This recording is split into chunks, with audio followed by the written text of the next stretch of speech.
Well, good evening, everybody, to another CNA webinar. This time it's around Angelo Agrizzi's book, In the Belly of the Beast. And as you know, there's been a lot of lively discussion and debate and some fairly forlorn news about Angelo and his health conditions, and I'm pleased to say that his bail was reinstated, so he's now in private care, being looked after by doctors appointed by the family. I'd like to welcome you, Ferial. My God, we've known each other a while now. Normally around the same kinds of issues as we're discussing tonight. I'd like to welcome you, Ferial. You've not only been a great colleague for me, but you are just a terrific addition to the South Africa firmament of outstanding journalists. We all admire you hugely. Thank you. Thank you, Benjamin. And Danny, you have a very young and youthful face. I think you're probably young enough to be my son, but welcome here nevertheless. Danny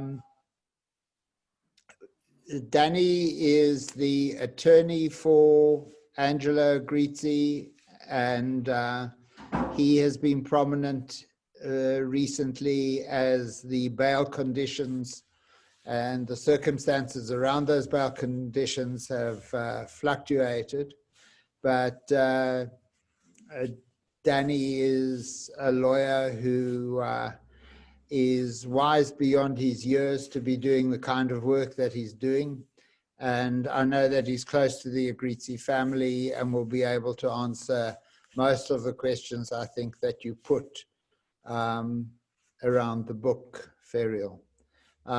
For myself, I just have a few things to say, and one of them is that publishers and booksellers should not take sides, but they need to be brave enough not to take sides. So it was enormously disappointing for me to see Media 24 and NB withdraw from the joint publishing venture that they had with Melinda Ferguson on this book. I'm a great admirer of Media 24's publishing because I think that The President's Keepers, which was the first of this kind of book, was an incredibly brave publishing effort by NB. And I'm sorry that they forgot that tradition when they walked away from this book. I think it was unnecessary. And Melinda, you were phenomenal in adhering to your beliefs on this book and making sure it got published anyway. It was a treat to watch. So speaking for CNA, we will gladly sell this book, as we will gladly keep on selling The President's Keepers and Gangster State, and a new book which hasn't really yet come to the attention of many people, and that is Predator Politics, which details some of the more interesting activities of politicians who came out of Mpumalanga, some of whom have risen to far greater things in our national politics.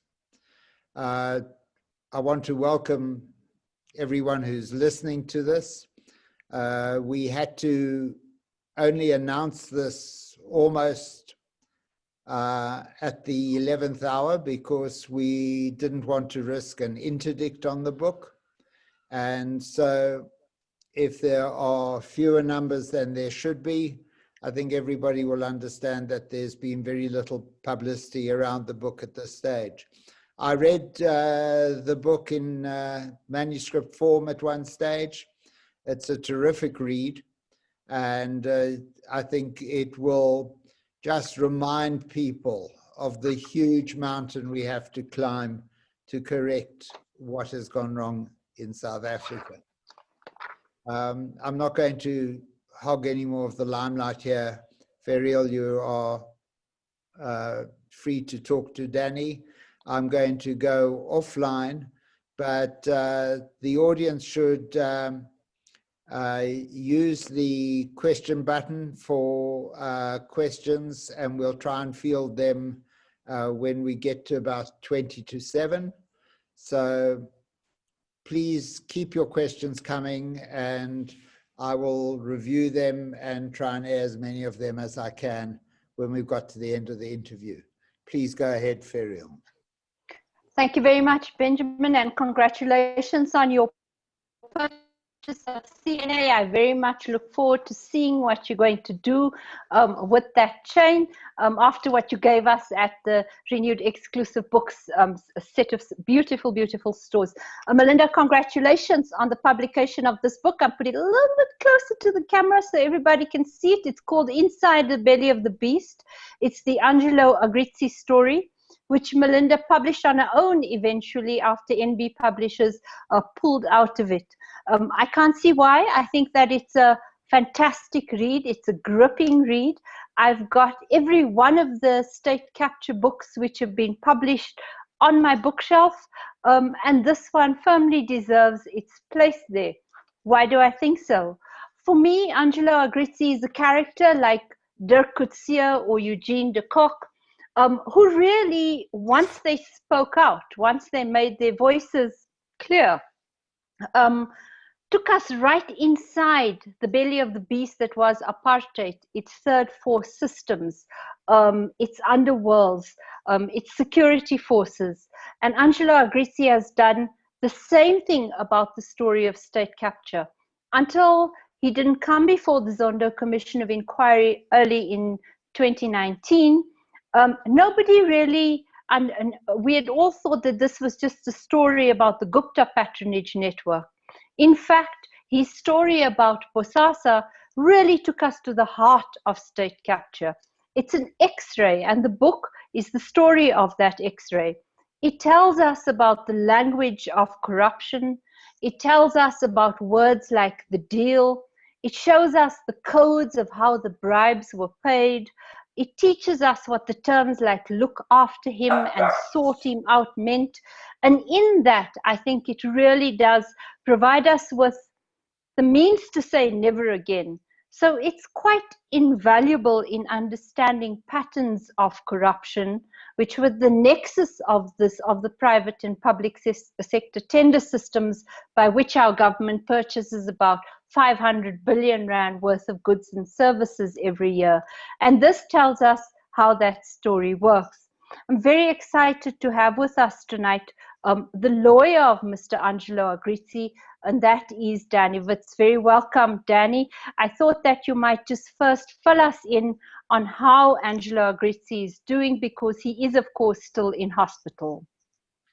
Thank you for having me on the webinar, and I'm glad and proud that I can speak for Angelo. As I mentioned to you guys, he went through a really, really rough patch. He was put back on a ventilator 2 days ago. His lungs aren't great at the moment, and his kidneys aren't great.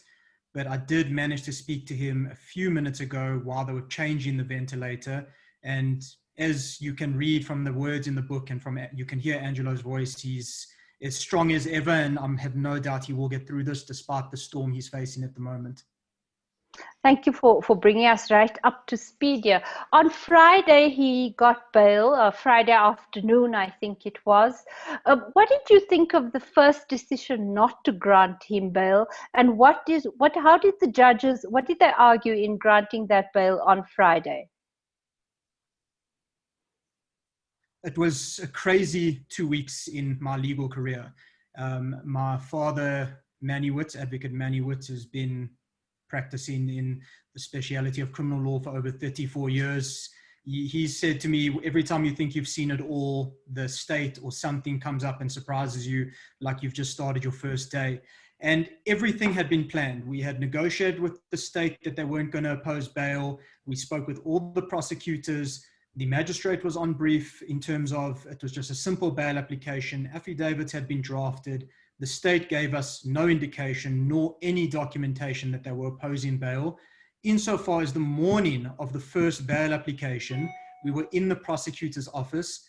Nothing was said about opposing bail. It was simple that anyone could have processed it.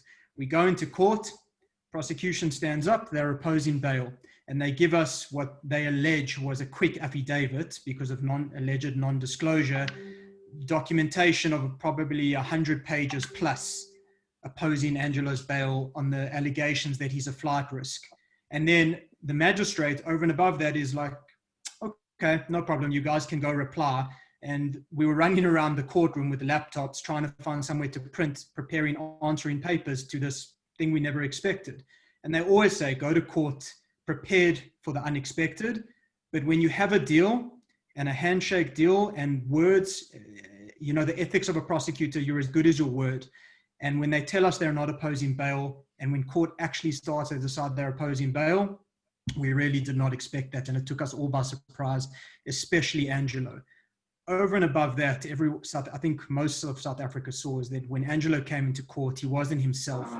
He was with his portable oxygen. He could barely stand, which is very different and a stark contrast to the man you've seen testifying at the Zondo Commission.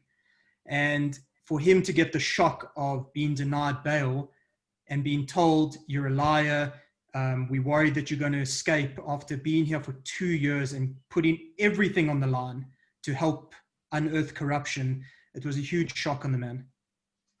And Danny, if I may ask you, so all this backroom work had been done, you expected that bail would be quite easily granted, and yet I'm sure the idea which prosecutor put up what looks to an ordinary member of the public like me and a journalist, quite compelling evidence that Mr. and Mrs. Agrizzi had assembled a tidy nest egg.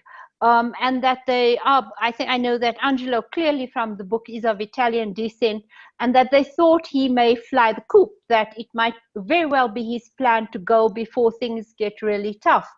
Can you categorically say that that wasn't the intention? And could you explain what are these divisions in the ID and the NPA that are now quite clear from what you've told us? I can definitely categorically state that Angelo at no stage, and assuming you tell your lawyer everything, never intended to fly the coop. It's since the beginning, even against some advice where we said, Angelo, just hold back a little bit. He was determined to unearth everything, whether it be at SARS inquiries, whether it be at state capture, whether it be in the NPA. He said, he has always maintained, I will see this thing through to the end, no matter what that end may be. So it was never an indication that he was sitting in the background moving assets. As we explained to the court, these were offshore investments, which any South African with means or middle class, upper class is entitled to do. It was all done legally. It was done through the South African Reserve Bank with approval. He declared it to SARS. He paid his taxes, which I know most of our current senior politicians don't believe in doing when they move their money offshore. But Angelo's done everything legally. And for them to come and say, all of a sudden, we believe he's a flight risk, when he's one of the only individuals, for whatever his reasons are, that's been completely open with the prosecution, with the state capture investigators, for them to turn around and say, all of a sudden, 2 years later, we believe you making this grand plan to escape. It just doesn't make sense. And that's what we couldn't understand. And we said to them, we've been in discussions with you for 2 years. Surely at some stage where you believe that this man intends to flee, don't you call us in and say, listen, this has come to our attention. We don't want to have to revoke his bail or oppose his bail, because remember, he was on bail at the time in the other case. Yes. They could have revoked it at any stage, but they chose to ambush us at court for whatever their reasons are. We still to date do not know what their reasons are. Because even when we launched the appeal, which last Friday, as you saw, we were successful, they never opposed it. They never opposed our appeal. They never said, we're going to fight this to the end. And they just essentially said, okay, well, you disclose everything to us and give some sort of security, and we've got no problem. Why this couldn't have been done before, I don't know. Got it. So quite late in the book, Frank Dutton makes an appearance. Now, Mr. Frank Dutton is a very famous, world-famous South African prosecutor. He's been at the ICC, working alongside Shamila Batoy for almost a decade now. And from the book, it's clear that he's back now. I knew he was back. I didn't know they're working that closely together. So he calls up Angelo Agrizzi after he gives his Zondo Commission testimony and says, I'd like to chat. Tell us about that. I have great respect for Frank Dutton. Yes. I hadn't worked with him in the past. I've only worked with him in the State Capture Commission, and he's one of the senior investigators on the matter. And he really is one. If you need anyone on your case, Frank is thorough and pedantic, and he's just got this calm touch that just assists with every aspect of the matter that you're dealing with. So Frank and Angelo struck up a relationship, a professional relationship, should I say, when Angelo decided to go to state capture. And every part of the way, whatever evidence or testimony Angelo's given, whatever documents he's given, Frank has called him up and he has attempted to verify or checked every piece of information Angelo has given. It's proven to be correct subsequently, which is quite amazing, which a lot of people forgot when there was this aura of Angelo is a liar and didn't disclose, which is nonsense. But Frank at every stage has been available to us in terms of testing information, testing documentation, verifying facts. For example, when Angelo gave testimony against the Minister Mokonyane about the party at the guest house, yes. Frank physically went and checked at the guest house. He looked at registers. He saw when this party was. He checks the affidavits. He says, listen, I'm not really happy about this. Can you provide more information here so I can close this gap? Unbelievable investigator to work with.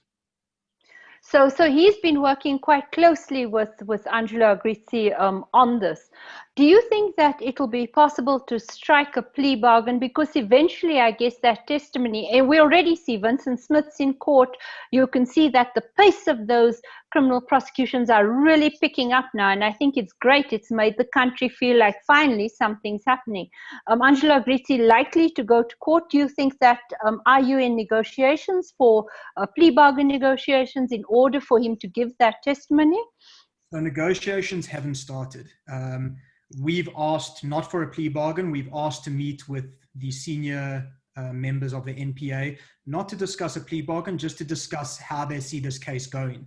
And the interesting thing from the beginning, when Angelo decided to go to state capture, when he decided to open to the NPA, SARS, etc., at no stage did he say, I will only do this on the promise of a plea bargain, or I will only do this if I get immunity. Angelo has taken this head on, all the risk to himself, his family, his livelihood, etc. And regardless whether there's a plea bargain or not, Angelo said, I will see this through to the end. Look, obviously it's something we hope to discuss with them, but I do believe in both the criminal cases, Angelo does have a strong case. We're not too convinced about the state's case at this stage from what we've seen, and we will fight it because Angelo is not guilty of the offenses they're accusing him of. But whether there's a plea bargain or not, we sit in with bated breath waiting for the state to discuss same with us if that's an opportunity for him. Thank you, Danny. So the book, I mean, I sat in and I listened to all the testimony. I've read Adrian Basson's book. I'm still to read James Brent Stein's book. Many people have written about Bosasa. But still, the things that this book tells you made me draw my breath, like how the money was put into Cedric Froelic's pocket. There's first Vincent Smith being like a straight up guy, and that's how many of us know him. He was very good at Scopa. He was really like a politician who you thought this guy's incorruptible, great at his job. And then in the book, Angelo presents the scene of Gavin Watson, Vincent Smith, a couple of others sitting at a Santon hotel, chatting like old buddies. And in that, he tells us he was getting a 40,000 retainer. And now we know his daughter's university fees were paid. She got a runaround, etc. And of course, that's going to be the emblematic first big political trial. Were you surprised at the things you learned as you began to lead your client through this coming clean? I mean, after this, I'd like to chat with you a little bit about what his motivations may have been, because you obviously are friends and lawyers, huh? And you're his lawyer. Yes. It's quite crazy. It's reading the book. We've been living this from all the evidence and going through it with Angelo, and then reading it all succinctly in the book, which we've heard these stories before, but to read it again, it's quite mind-blowing. I remember last year before COVID and lockdown, Angelo and myself had a meeting with the SIU investigators, and they were talking about just the Johannesburg portion of the corruption to do with Bosasa, now African Global. And the money they were talking in terms of change of hands and corruption was in the billions. My mouth dropped to the floor because I thought 40,000 Rand here, a car there, a house for someone's daughter, university fees for this one's daughter. It adds up, and the money is absolutely frightening. And to hear all the stories and read all the stories behind it. I mean, most people would have read in the Sunday Times the portion of when Andres van Tonda, Angelo, and the late Gavin Watson were in Rome together. It was in Rome, and yes, best hotels, the best tours, the best food. And in the meantime, in the background, they get in this highly confidential SIU report about an investigation into them. So their reach was, again, until I met Angelo, I had no idea of Bosasa, African Global. No, I never knew this company existed. And to see the extent that this company had in South Africa, with tenders, with Lindelo, Home Affairs, the prisons, it's absolutely frightening to think of the money that has changed hands in corruption, that has been sieved out of this country that should be going to taxpayers. It's mind-blowing. So at some point in the book, I mean, from the start, this is a corrupt enterprise. It starts with Gavin Watson, one of the famous four Watson brothers, the Watson family from Port Elizabeth. He pays off union members in order to get catering contracts on the mine. So it has like rottenness and influence peddling baked into it. That's like Bosasa, that was part of its founding story. Do you think that Angelo was part of that from the start? Because what's undeniable in reading it is that he's a talented executive. He's a great ops guy. They built up what seemed to be a good company. But in my head all day today, as I finished the book, I was thinking to myself, Danny, it's like, how do you square this? Like, if corruption is baked into the company, can you still say it was a good company and he was a good executive? How do you understand this black and white, these binaries? Huh? I won't spoil too much in the book. I think people must definitely read it. But if you look at Angelo's history, he's always been a fantastic businessman, a fantastic ops guy. And I think that's what caught the late Gavin Watson's eye.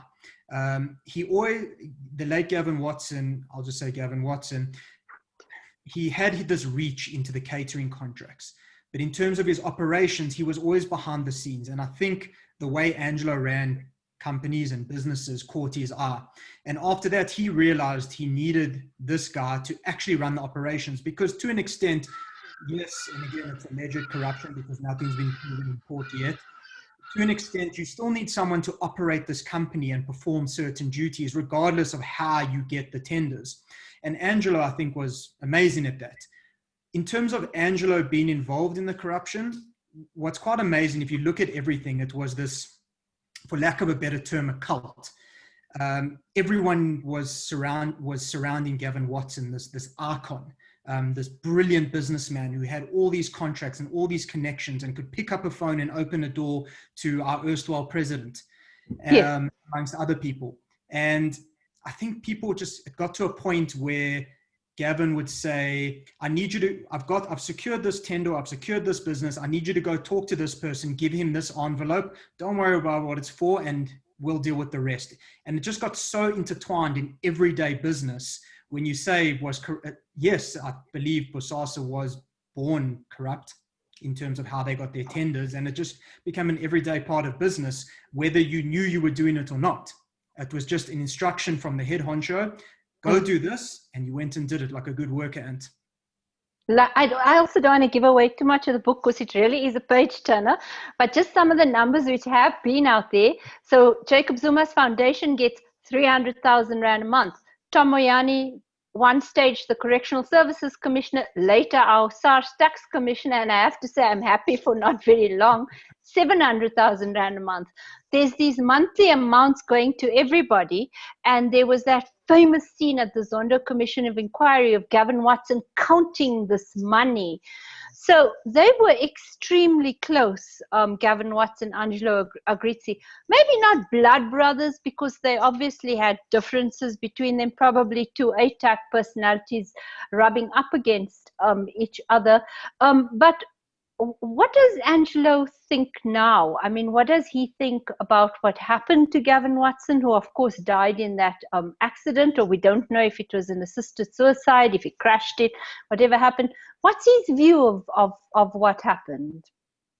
It's difficult to pinpoint it because, again, you know, we weren't at the accident scene, we weren't at the funeral. Not by any means saying that it didn't happen, but there are a lot of strange factors behind it that we are still trying to put our heads around. I have no doubt that unfortunately the man has passed, and unfortunately South Africa won't get to hear his side of the story, and we won't get to put questions to him.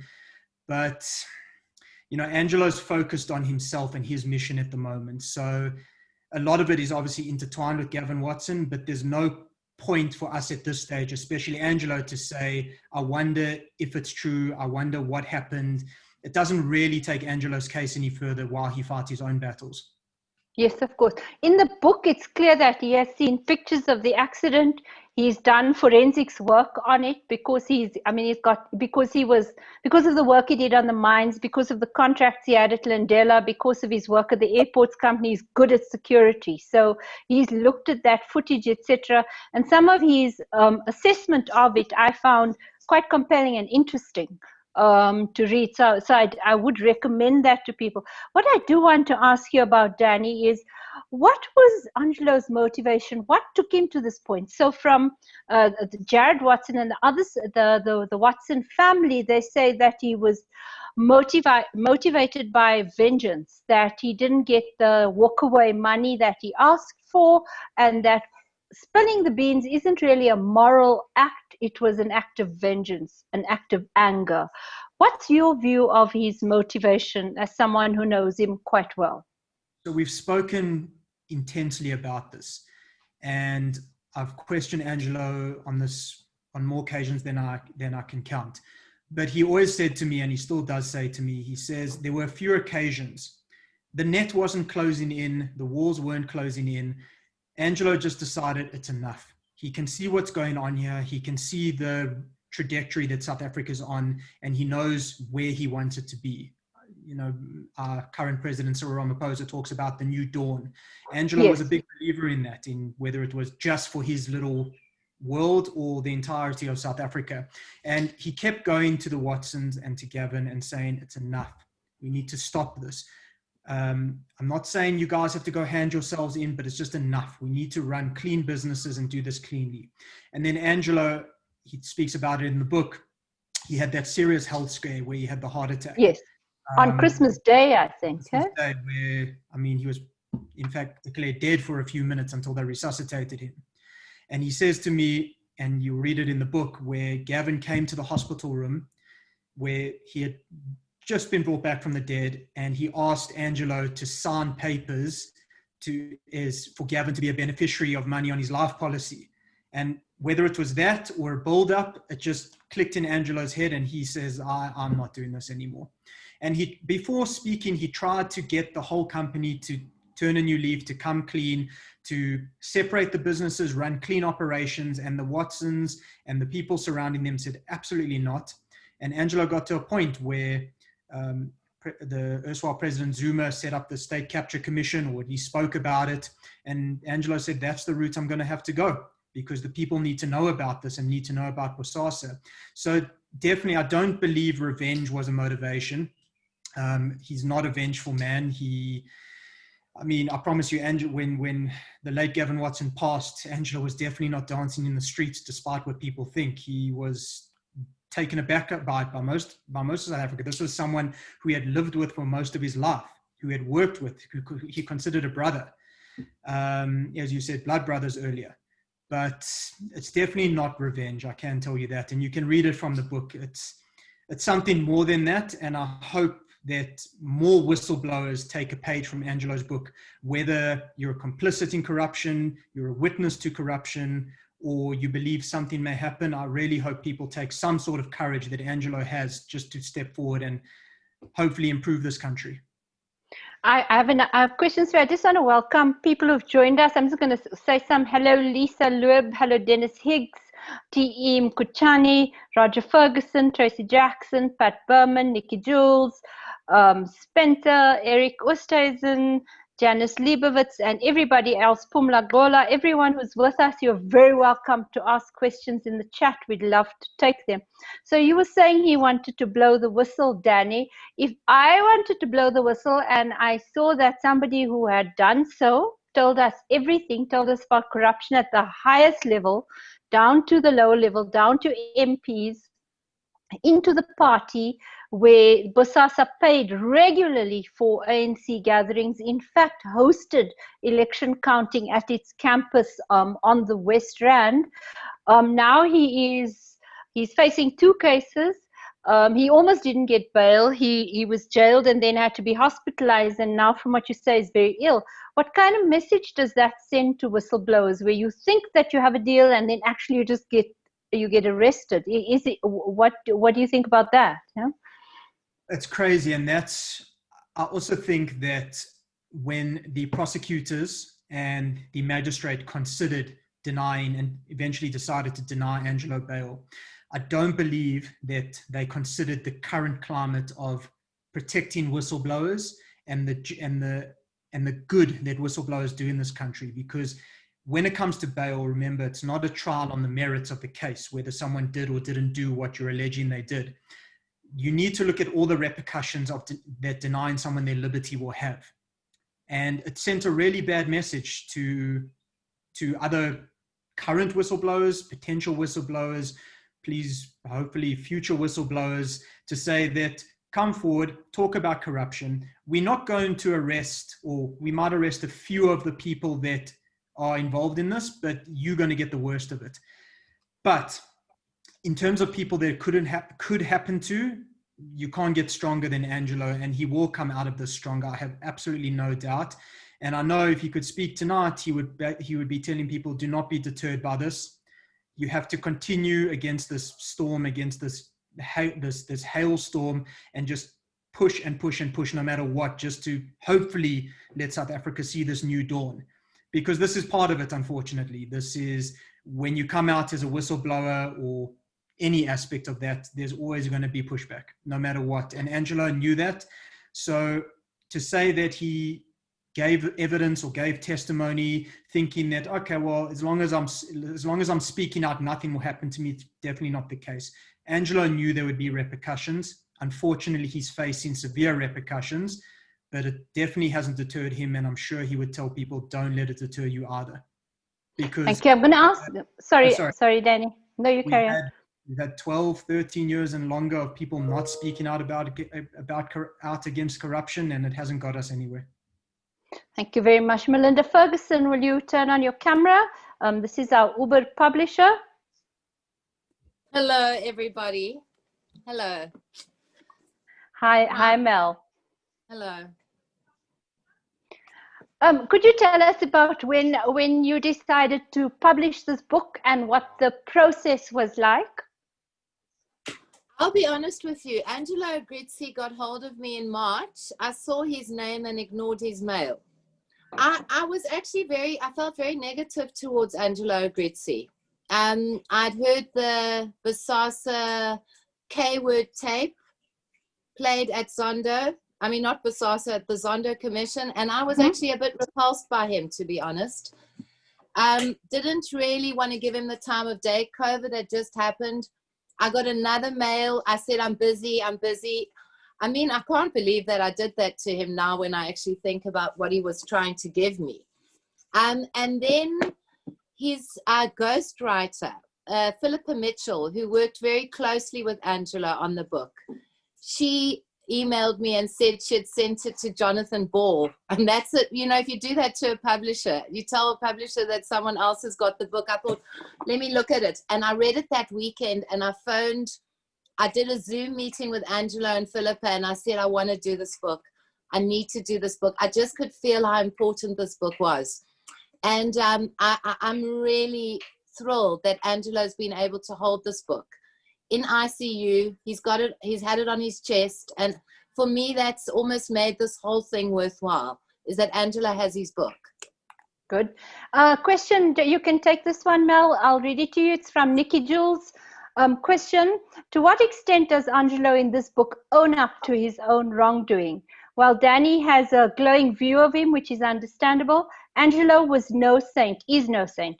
He is a self-confessed racist and a very complex character. To what extent does he own this in the book? You know, I felt that initially when I read the first draft of the book, I felt that I needed to push Angelo a bit on that. I think that Angelo did things for very good reasons. I do believe, like Danny does, that he wanted to do the honest and the right thing. But I think that along the process of working on the book, Angelo himself had insights maybe that he had not had before. And that the motivation for money and material, we can't get away from that. Bosasa was a cash cow for so many people, including Angelo, including, of course, Gavin, including many people in the ANC. And I think that it's been a process of awakening, that Angelo's had to also look at the dark shadow of himself, the belly, the beast within himself, the shadow self, that he has had to look at what drove him, because we cannot get away from the fact that people in Bosasa were benefiting. We're driving beautiful cars. We're buying villas in Italy. You know, those kinds of things were the payoff from being in this company. Danny, do you also, I mean, to answer Nikki's question, do you think that there is genuine contrition and owning up? And so what does that look like in practice? Going before the Zondo Commission of Inquiry, what else might it entail? Or do you think just saying your truth, putting it out there now in a book is sufficient? So putting himself out there in the book is not, this is probably the last thing that Angelo's done. He's, for example, Nikki Jules mentioned the self-confessed racist. This was a trying time for Angelo. He came out, he owned it. We went before the South African Human Rights Commission. We discussed it with them. Angelo took his punishment, whether people think it's enough punishment or not enough punishment. Unfortunately, in South Africa, it's rife, but Angelo owned up to it, and he's undertaken it. It wasn't a matter where he said, okay, I'm going to take the guilt, I'm going to pay a fine, and that's the end of it. Angelo went and did more than that. Firstly, he publicly apologized. And secondly, he's been working with charitable organizations in Alexandria, in the townships, still today, even without us knowing. Angelo will say to us, sorry, he can't meet today to discuss the matters because he's in Alex working with some high-profile ex-ANC guys, some guys, a lot of individuals that were part of the struggle. And he's been working with them both to rehabilitate himself and hopefully make a difference in South Africa, which I believe he's doing. And he goes in there, he's not just sitting and doing EFTs from his computer, he's going and rolling up his sleeves and working in the townships with underprivileged youth, elderly, and trying to make a difference in their lives. So whether people think that's enough, I don't think Angelo's looking to prove anything to anyone. I think that is purely for himself, which I admire. He owned up to his wrongdoing and he's trying to make a difference, whether people have been slandering him, saying you're still a racist. I had an interview at the SABC the other day. They still say he's a racist. And he says, you know what, you can call me what you want, but I'm still going to go try do good and try. Yes, people are very angry with him. When he wasn't given bail, I saw on social media, a lot of the commentary was good, deserve it, go to jail. Melinda, if I may come to you, you publish beautiful books with compelling characters. And so I thought I won't give too much away. But at the beginning, Angelo writes about his early life. He wasn't born rich. He was born in Germiston. He left school very early. He put himself into chef school, and along the way, he worked to pay for that. So at the Greek cafe he worked at, the owner taught him a trick that if you keep a loaf of bread and a bottle of milk there, as you serve people, you ring that up, and inevitably people will say, no, leave it, I'll take it. Or at the lobster restaurant, where he was chefing and also waiting, he'd walk around with, I think, Jimmy the lobster. Was that the name, Mel? I can't remember now. Yes. With the lobster, and pretend to people like he was selling lobster, fresh lobster, but in fact, he was taking the frozen stuff out of the freezer. Do you think that this is how business is done in South Africa? Or was he just like, was he always going to do dark things in his business life, Melinda, as you began to know Angelo Agrizzi? I don't think Angelo was always going to do dark things. I think he had a cleverness. I mean, listen, I'm a recovering addict, so I kind of I understand that kind of the thing that people do, the kind of manipulations that we do as human beings to get what we want. I think Angelo was a really an astute and very clever businessman, and maybe had a few tricks. But I think meeting Gavin Watson, literally, I've often thought that I think Gavin had such an influence on Angelo that Angelo wanted to do good. Angelo's one of those people, he doesn't want to let people down. Even lying on a respirator in the hospital, he sends me messages. He doesn't want to let me down, that he isn't at the Zoom tonight. So I think that his generosity and the Italian spirit in Angelo, he was almost a perfect foil for Gavin Watson to take and to use that kind of big character, the generosity, the ability to think on his feet. And unfortunately, I think he got locked into this relationship with someone like Gavin Watson, who had a lot of power over him, I think. And he was doing a lot of stuff in a way to please his master. That's my take on Angelo. For a lot of his Bosasa work, for almost 2 decades, I think he got joy out of making Gavin happy. I wonder if I could ask you to read a little bit. I've chosen some spots for us. But just the detail of the bribe paying was, for me, fascinating, because we don't get that in the other state capture books. We obviously know our money went missing, but here's the detail of how that happened. So on 204, they go along to meet a senior correctional services official. Will you read for us, Mel? I will. I'll never forget one particular bribe handover meeting that Gavin and I had with a senior DCS official. We were sitting opposite him at the Michelangelo Hotel, having breakfast. Gavin had the cash in his briefcase, but had forgotten to bring along an envelope. So he decided to put the money inside a newspaper and pass it across the table. The guy opened the newspaper as it was handed over, and the money fluttered out all over the floor. There must have been 100,000 rands scattered everywhere, some of it loose and some of it in packs. It was quite a sight, the three of us scrambling to pick it all up before anybody noticed. Thank you. So, Melinda, you've done an unusual thing in this book. There are QR codes dotted all over it. When I put my phone over that, what am I going to see and hear? And what were you and Angelo trying to accomplish with that? This really was Angelo's brainchild. He always said to me, we need to have the QR codes. We need to have the QR codes. And what's amazing is you can open certain places in the book, put your phone, have a QR scan reader, or most smartphones actually do it instinctively. And you can get a video experience of the book. So you've got Gavin Watson shouting at people at a Bosasa meeting. You've got Gavin counting the money in the safe. There are all sorts of ways to make it an almost interactive kind of 3D experience. It's like a movie.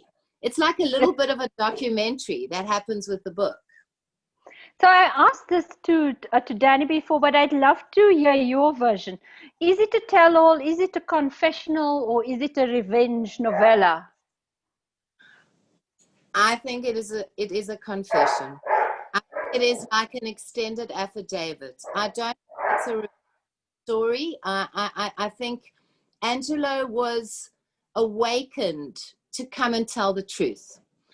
I don't agree completely with Danny. I think that there was a part of him that was going to try and save his ass. I do think so. I mean, I think whistleblowers come to a point where their heads are against the wall and they see the writing and the writing looks bad. And I personally think there was a part of Angelo that must have thought, I have a chance if I tell the truth that maybe I can be treated in a better way than what it's going to look like if I don't. But I do believe he's a Catholic. I do know that he's a Catholic. And I do believe that he was also awakened by a conscience that said, I need to set myself free. The truth will set me free. Well, let's go to some of that on page 239, if you could, and read for us. Thank you. As the holiday drew to a close and reality began to set in, I decided to write an email to Brian. Dan, I never know how to pronounce book. How do you, Brian's name? Bibak. Okay. Bibak. I wanted to establish the best possible ways to come clean and rid myself of this burden I was carrying. My request, which was largely for advice, was gently weighted with a glimmer of hope that there was some kind of life beyond the Watsons. With the NPA, I knew that speaking out would have far-reaching consequences. Gavin never signed anything. How would anyone believe that anything I was telling them, as fantastical as it sounded, was even true? I weighed up my options and interrogated each new idea. With the NPA seemingly captured by the very person I was incriminating, to whom was I to confess? I couldn't help but wonder whether risking it all to expose Gavin Watson might mean that my next meal would either be coming to me from behind bars or via a feeding tube. I chose that because of what we know now. Danny, if I can come back to you. When you read the book for possible defamation charges, how did you mitigate against that risk? And do you think that there are chances of people bringing charges against the book? Because like you said, I don't want to give it away, but there is great detail. These are actually Angelo Agrizzi's files in here. And if you scan the QR codes, that's even more of them. So it was a bit tactical by Angelo, actually, because to date, no one's brought any defamation claims against him. One or two politicians have threatened, but they haven't brought any defamation claims against him yet, despite all his testimony. So yes, the book goes into great detail, but it's nothing he hasn't already said at state capture or in a SARS inquiry. It's nothing people, the people that he implicates don't know that he's implicating them in already. So it goes into great detail, but the thing is, if people want to bring a defamation claim, and we did go, and I did, pedantic, I circled and highlighted a couple of things and said, Angelo, you really want to say this? He's like, just go for it. And he knows the risk. But if people bring, or whoever it may be, brings a defamation claim against him, they then have to open up themselves or their selves into, they open Pandora's box, essentially. So Angelo's saying, listen, I've got evidence to back all of this up. Again, one of the defenses to defamation is if it's the truth, Angelo believes, and it's most of it, I'd say all of it, in fact, by state capture has been proven to be true. So he's not worried. He says, if people bring defamation claims, I've got evidence to back all of my claims up. And I wonder if you could just give me, as we begin to round up, some insight into Debbie Agrizzi, because at the end, Angelo Agrizzi acknowledges her as being the driving force, not only behind the book, but behind him as well, keeps their family together through very difficult times. Could you share with me a bit of her character? Sure, and I'm sure Melinda can as well. But I've only, my main interaction with Debbie, I've always obviously been interacting with Angelo, but recently when Angelo couldn't speak, Debbie and I have had many a conversation. And as the saying goes, behind every great man is an even greater woman. And really, that is Debbie in a nutshell. She's been the rock holding that family together through all of this. Not once has she said, I don't know why he's doing this. I'm so angry at Angelo for doing this. She's backed him in everything and probably given him a little smack on the side of the head just to steer him in the right direction. She's an amazing woman, and she really is the glue that holds all of that entire family together. So it's been really enjoyable working with her. It's been a strenuous time for her, but at no point, especially when it was really bad, when Angelo was unconscious, when he fainted at the prison, at no point did I see her break, which is quite amazing. At no point did she say, my husband's going to die. At every stage, she said, he's going to pull through this. I know, Angelo, I'm not worried, which is quite amazing. Been married for a long time. And Danny, if I can just ask you a final question, and if you could wrap some thoughts into that. I was astounded by the rottenness of the NPA that is again clear from this. It came out of the Zondo Commission of Inquiry, and we know. So Shamila Batoy has got a hell of a job to clean up that place. Were you surprised by the kind of detail of how Bosasa could just get cases dropped down the priority list, how they could get cases perhaps scotched? Do you think the cleanup is beginning to take effect?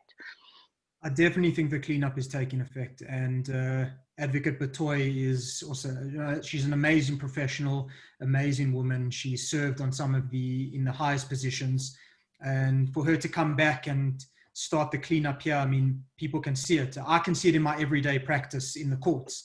Slow implementation, things starting to work, gears starting to turn, prosecutors falling in line. So I'm hoping it carries on, because I do believe that over and above education and health, our justice system is the bedrock that's going to take this country forward. And I do think she's the woman that can lead it. Thank you very much, and thank you for your thoughts this evening. Mel, if I may come to you for that final reading. So first I want to ask you, Melinda, is that Adrian Basson, who wrote the Bosasa book and has been covering the story for 15 years, so doggedly. There's a grudging respect for him from Angelo in the book. Could you share that with us? Sure, it would be wonderful to have Adrian on this webinar as well, for him to give some thoughts about Angelo. I think Angelo really respected Adrian in terms of that he was the one guy who doggedly went for Bosasa to unravel. Adrian was the guy that people were, I think, at Bosasa most scared of, and Angelo, I think he's got more than a grudging respect. I think he's actually got a deep respect for Adrian Basson. I also think he's a bit scared of Adrian in terms of the way that Adrian's in a way unpacked Bosasa. But I think if anything, Angelo, I let Adrian read the manuscript in early days. And Angelo spent a lot of time saying, what did Adrian think? What did Adrian think? So in some way, I also think that Angelo might have wanted to do this to also make peace with someone like Adrian, to say, look, I'm not just a criminal who didn't care. I wanted to actually redeem myself as well for people like Adrian Basson, who had been the prince of uncovering the whole dirty thing. There's a point in the book where he takes Adrian on this 4-hour tour, trying to convince him that Bosasa is a fine company. At the end, he says to this young man, so what did you think? And he said, oh, very impressive, but I'm still going to uncover everything you're doing. And he does through the years. We really have a great debt of gratitude to him. So Merle, if I could ask you to read our final bit here on page 309. Huh? All right. About whistleblowers, if you could start at our arrests. Okay.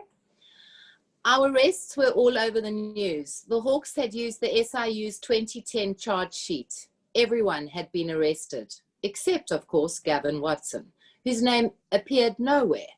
My family was freaking out, thinking I was going to spend the night in jail, but I was already on my way home, having been released on 20,000 Rand bail.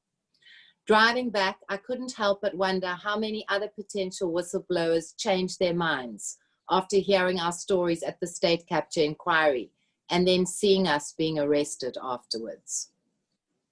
Thank you very much. And there's a scan to see the whistleblowers being arrested. Congratulations on a book that I think firmly belongs on that shelf of state capture books, because this really does take us into the belly of the beast. And as usual, it's very compellingly written and edited. So we hand you back. Thank you very much, Danny. We hand you back to Benjamin Trisk to say goodbye to everybody. Thanks, Benji. Are you there? I'm here, Ferial, and thank you very much for participating, and you, Danny, for speaking as openly and as honestly as you have. I do think it is an important book. I had coffee with Angelo about 2 months ago, and I said to him, I have a distinct feeling that this is not your whole story, because when you look at some of the fleeting references to people who have been shown to be so utterly corrupt, you can't believe that can be the last word. So I think that perhaps there's another book. I hope there is. And I hope that there are people watching tonight who are involved in this whole process and who will take heart that it's being aired in the way it is. Thank you, Melinda. You've done a wonderful job. Ferial, as I said, when I grow older, I want to be just like you. You're very kind. Thank you, Benji. And Danny, thank you. We'll put you on the side of the honest people only yet. Thank you very much. Good night. Thank you. CNA. Thank you, Benjamin.